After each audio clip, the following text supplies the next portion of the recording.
Dauguma šiandienos 5 ir 6 pirmas klases pradėjo lankyti nuotoliu.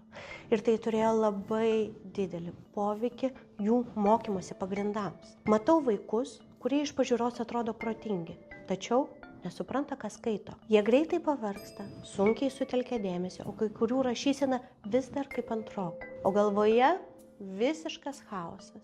Nes tie pamatai, kurie turėjo susiformuoti pirmoje klasėje, taip ir liko silpni. Grįžus po karantino, mokyklos programa ėjo toliau.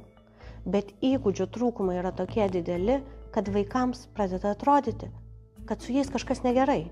Bet problema yra ne jie. Problema ta, kai turėjo formuotis pirmieji mokymosi įgūdžiai, smegenys negavo to, ko reikia.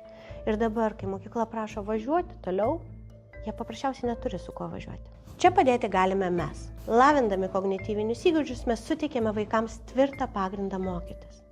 Kai vaikas pajaučia, kad jam sekasi, pradeda pasitikėti savimi, tada pasikeičia viskas. Pandemijos neištrinsime, bet galime padėti atstatyti vaikui tai, ko jisai negavo tada ir atsiskleisti visam jo potencialui.